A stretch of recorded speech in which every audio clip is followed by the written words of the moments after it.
Let's start first with inflation. We saw last week 7.9% inflation. How accurate is that number in your opinion? Well, look, I think it's as accurate as we're going to get, but the challenge with it is this number was supposed to be going down now for months. It was actually supposed to peak last month, but as we continue to see, the inflation pressures are just continuing to build. And so as a result, anywhere you look across the streets, more and more economists are penciling it in more and more inflation for this year.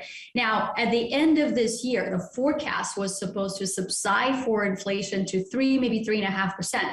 I looked at it just yesterday, and now the forecast for inflation is still calling for it to be at 5% by the end of the year. So that's a challenge. And when I look, Anthony, at an inflation number from last week, it's just everywhere. You got 7.9% headline inflation. You got 7.9% food inflation. You still got used car prices that are running at 41% higher than they were the year before that. There's energy, there's shelter, and so on and so forth. So it's a real problem, is that it's just we can't point to one factor that's driving this. It's a multitude of things. So a lot to unpack there. And that's why it's such a challenge for the Fed. And frankly, it has to be a challenge for the governments as well. The Fed can't just tackle this alone.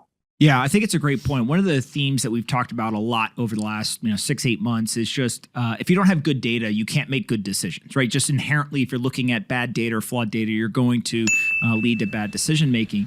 And you mentioned shelter, and I think that's probably one of the biggest questions that people have had as we've looked at the data, which is shelter is showing 4 or 5% increase in price over the last 12 months, but rent prices in America are up, 18, 20%. Home prices are up 18, 20%. And so when we start to think of that as just one of many, many examples across kind of the makeup of the CPI, it makes up 33% of the basket, give or take. And so how do you think about the methodology that goes into calculating the number? And are people misplaced in their concerns around how that is being calculated? Or do you think actually maybe we should be looking at that, especially in an environment where there's such high inflation and everyone's trying to figure out what the actual numbers are? Well, I think you bring up a really good point, and that is that your CPI basket, my CPI basket, and somebody else's CPI basket are probably not apples to apples. They're in fact quite different. And so the challenge right now, you brought up shelter, and I brought up food, and you've got energy, transportation costs, and you've got electricity costs. When I look at those 4 things right there, they account for 94% of spending of the low-income consumer. And so that's a real challenge. So if you're having to pay that much more for shelter and food and everything else, that crowds out some of the other spending. So while, for example, somebody in the top, 1, 2, or whatever percent of their spending bracket, they're not feeling the pinch from shelter inflation. Many, many consumers are. And so, I take your point that the Fed looks at this one CPI indicator and tries to make a decision based on that. But I do think they also look at a variety of different measures. I think there's 19 different inflation indicators that they look at, and they must be looking at the segments because inflation certainly does not hit everybody to the same degree, the same proportion. The concern is increasingly hitting more and more consumers. Take a look, for example, at the consumer confidence index, and that is at the lowest it's been in 10 years, which is kind of surprising, right? Because here we are venturing out of COVID and things are supposed to be getting better, but consumer confidence is at that 10%, 10-year low. The reason is inflation is 7.9%, wages are not. Wages are growing at maybe 5 or 6%. So in real terms, more and more consumers, unfortunately, are seeing their earnings power go down. Yeah, we obviously know that whether you look at official or unofficial inflation numbers, look at wage growth, all these things, there's a lot, right? And again, maybe 50% of Americans that are being pushed into worse and worse financial situation. And so that then begs the question of what can the Federal Reserve actually do, right? Historically, they've basically had these 2 tools, which is the manipulation of interest rates and then the expansion or contraction of the money supply. How do you think about what they can do in these situations? And then also, what do you think they're going to do as we look forward? Yeah, well, the first thing they can do and they should do is they should get away from being behind the curve to actually being proactive about this. And I'll tell you, in their defense, right, I think the Fed probably would have thought about hiking rates back in the summer of last year, and maybe then again, in the fall of last year. But the challenge is you had the Delta variant, and that wreaked havoc with the supply chains. Then you had the Omicron variant, and they had to pause for that as well. So finally, it seems like they have an opening for them to finally to catch up.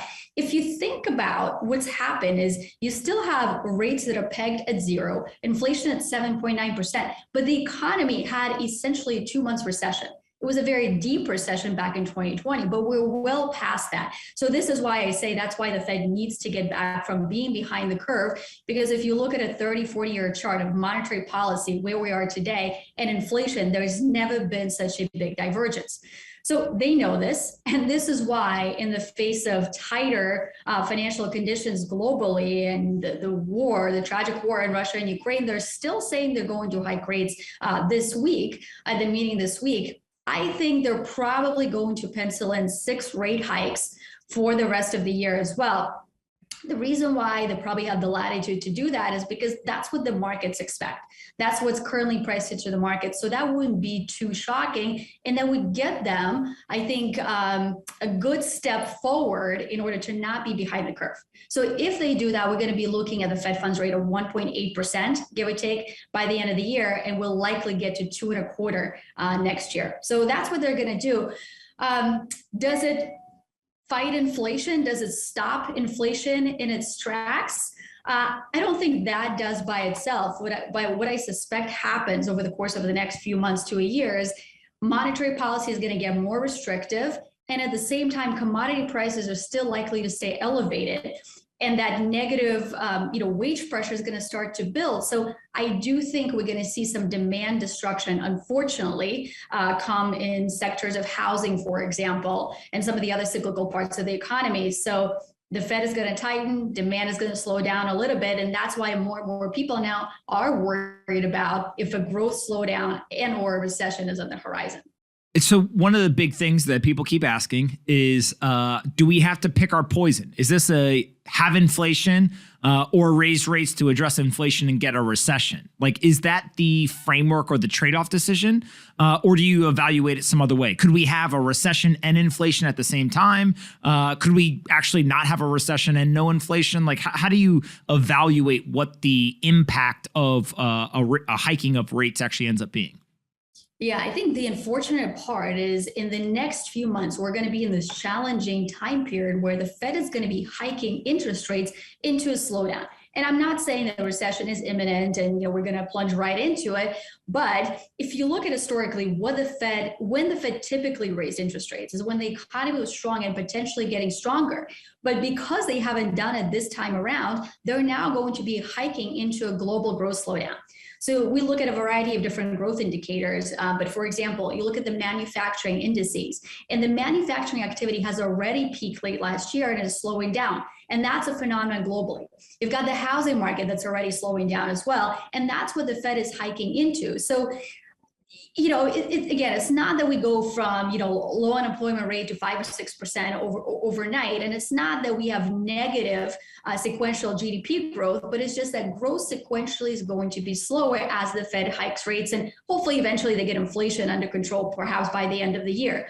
So what that means, however, is for the markets, this is not a positive picture, because if the economy slows and the cost of capital goes up, then equity markets have to adjust for that 2 ways. First of all, if you look at the earnings for the S&P 500, right now consensus is penciling in $230 for S&P 500 earnings for the next 12 months. Well, does that 230 hold if the economy starts to slow down? So my suspicion is that it doesn't, and we're going to start to see some of those downgrades. So just over the weekend, we had Goldman and several others that actually did downgrade their earnings estimates. And so when I look at the time series of earnings estimates over time, we are now out of a period where there are more positive upgrades versus downgrades. We're now getting into that negative territory. So that historically does not bode well for markets, or at least in terms of generating significant positive performance. And then you got the Fed that is hiking rates, meaning the cost of capital is rising, and the multiple, therefore, on the S&P 500 may also need to adjust. So it's about 18 and a half times today. Does it go back to 17, like it was 17 and a half, like it was before the pandemic? That's possible. So unless you have a significant resolution, let's say in Russia and Ukraine, and unless you have a significant growth catalyst from somewhere else, I just think the returns for the markets are going to be subdued, if not negative. Hey you, did you like this video? Great, we make 5 of them a day and post them here on this channel. Make sure you subscribe, like the video, and see you next time.